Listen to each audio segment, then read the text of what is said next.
बच्चों, आज हम लोग 11वां और 12वां छंद की व्याख्या पढ़ेंगे पवन दूतिका का। इसमें राधा जी पवन दूतिका को मथुरा जाने का मार्ग तो बता ही चुकी हैं। अब पवन को श्री कृष्ण के सुंदर स्वरूप का वर्णन कर रही हैं, जिससे कि उसे श्री कृष्ण को पहचानने में कोई भी कठिनाई दिक्कत नहीं हो। देखेंगे हम लोग। तू देखेगी जलद तन को, जा वहीं तदगता हो। होंगे लोने नयन उनके, ज्योति उत्कीर्णकारी। मुद्रा होगी वर वदन की, मूर्ति सी सौम्यता की। सीधे साधे वचन उनके, सिक्त होंगे सुधा से। पहले हम लोग कठिन शब्दों के अर्थ देखेंगे। तू देखेगी जलद तन को। तू यहाँ पे संबोधन है पवन के लिए कि हे पवन, तुम देखोगी जलद तन।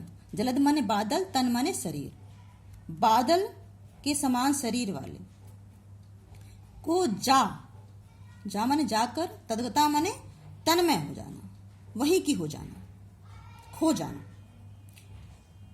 होंगे लोने, होंगे माने होंगे, लोने माने सलोने यानी सुंदर। नयन माने नेत्र उनके अर्थात श्री कृष्ण के। ज्योति माने प्रकाशयुक्त। उत्कीर्ण माने किरणें निगाह, जिसमें प्रकाश की किरणें बिखर रही हूं, निकल रही हूं। मुद्रा होगी वर वदन की।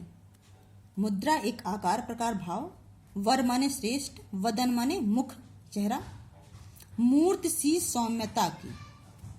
मूर्ति यानी एक चेहरा, सौम्यता यानी सुकुमारता। सीधे साधे वचन, सीधे साधे सहज सरल स्वाभाविक। वचन माने वाणी उनके अर्थात श्री कृष्ण के। सिक्त माने सिंचे गए होंगे, सिंचित होंगे। सुधा से यानी अमृत से। अब हम लोग इसका अर्थ देखेंगे। तो श्री कृष्ण के सौंदर्य का वर्णन करती हुई यहाँ पे पवन से राधा जी कह रही हैं कि हे पवन, जब तू आगे जाएगी, मथुरा में पहुंच गए हो, तो वहां पर तुम क्या देखोगी? जलद तन, बादल के समान मेघवर्णी, बादल के समान श्याम शरीर वाले श्री कृष्ण को वहां पर जाकर देखेगी। और तदगता हो, और जब उनको देखोगी तो तदगत हो जाओगी, अर्थात तन्मय हो जाओगी, मुक्त हो जाओगी, उनके स्वरूप को देखकर खो जाओगी। होंगे लोने नयन उनके, उनके अर्थात भगवान श्री कृष्ण के जो नेत्र होंगे वो बड़े ही लोने यानी सलोने होंगे, सुंदर होंगे।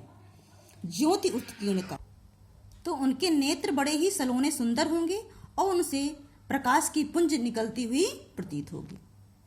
मुद्रा होगी वर वदन की, उनके बदन यानी चेहरे की जो मुद्रा होगी, जो भाव होगा, वो बड़ा ही श्रेष्ठ होगा। मूर्ति सी सौम्यता होगी, और उस चेहरे की जो सुकुमारता होगी, जो कोमलता होगी, वो कैसी होगी? एक मूर्ति के समान होगी। उपमालंकार है यहाँ पे। सीधे साधे वचन उनके, सिक्त होंगे सुधा से। उनके अर्थात यहाँ पे जहां भी उनके है यानी श्री कृष्ण के लिए संबोधन है। तो श्री कृष्ण जी के जो वचन होंगे, जो वाणी होगी, वो सहज स्वाभाविक होगी। और कैसी होगी? अमृत से सिक्त होगी, अमृत से सनी हुई सी प्रतीत होगी। यहां पर भी उपमालंकार है। आगे 12वां छंद। नीले फूले कमल दल सी, गात की श्यामता है। पीला प्यारा वसन कटि में, पहनते हैं फबीला। छूटी काली अलक मुख की, कांति को है बढ़ाती। सद वस्त्रों में नवल तन की, फूटती सी प्रभा है। राधा जी श्री कृष्ण के सौंदर्य को आगे बताती हुई कह रही हैं कि हे पवन, पहले कठिन शब्दों के अर्थ देखेंगे। नीले फूले, नीले माने नीला, फूले माने खिले हुए, कमल दल यानी कमल की जो पंखुड़ियों, सी माने समान, गात माने शरीर, श्यामता माने श्यामलापन। पीला रंग है, प्यारा यानी सुंदर, वसन माने वस्त्र, कटि माने कमर में, पहनते हैं यानी पहनना, धारण करना, फबीला है यानी सुंदर लगता है, फबता है। छूटी काली अलक मुख की, छूटी यानी जो बिखरी हुई हैं, जब हमारे जो बाल होते हैं वो उड़ के चेहरे तक आते हैं। काली, बाल काले होते हैं। अलक माने बाल, मुख यानी चेहरा, कांति माने सुंदरता, बढ़ाता यानी और अधिक वृद्धि करता है। सद वस्त्रों में, सद माने श्रेष्ठ, वस्त्र यानी कपड़े, नवल माने नया अर्थात युवा, तन माने शरीर, फूटती सी यानी बिखरना, फूटना, प्रभा यानी कांति, चमक। अर्थ देखेंगे हम लोग। तो श्री कृष्ण के सौंदर्य का वर्णन करती हुई राधा जी पवन से कह रही हैं कि हे पवन, गात की श्यामता, श्री कृष्ण जी के गात यानी शरीर का जो सांवलापन है वो कैसा है, नीले फूले कमल दल सा, नीले खिले हुए कमल दल के, कमल की पंखुड़ियों के समान श्री कृष्ण के शरीर की श्यामलता है, सांवलापन है। तो सांवलेपन की तुलना किससे की गई है, नीले रंग के खिले हुए कमल दल से की गई, इसलिए यहाँ पर उपमा अलंकार है, ध्यान दीजिएगा आप लोग।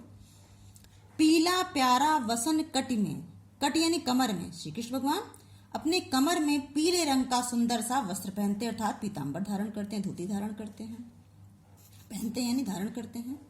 फबीला जो है, फबीला जो कि उन पर बहुत फबता है, यानी उसको पहन के उनका सौंदर्य और अधिक बढ़ जाता है। छूटी काली अलक मुख की कांति को है बढ़ाती, और जो उनके सिर पे बाल हैं जो, तो वो कुछ बिखर कर उनके चेहरे पे आते हैं। तो छूटी काली अलक, जो चेहरे पे जो बिखरी हुई जो लटें हैं काले रंग की, वो उनके मुख की, उनके चेहरे की कांति को अर्थात सुंदरता को और भी अधिक बढ़ा देती है। यानी जो चेहरे पे जो उनके बालों की लट है वो उनकी उस खूबसूरती को, सौंदर्य को और अधिक बढ़ा देती है। सद वस्त्रों में नवल तन की फूटती सी प्रभा है। आगे राधा जी कह रही हैं, जो श्री कृष्ण जी ने जो श्रेष्ठ वस्त्र पहन रखे होंगे उनमें उनके नवल तन, नवल नया शरीर अर्थात युवा शरीर, यानी उस वस्त्रों के अंदर से उनका जो युवा शरीर है उसकी जो चमक है, जो कांति है, वो जैसे आभा वो वहां से निकलती हुई सी, फूटती हुई सी प्रतीत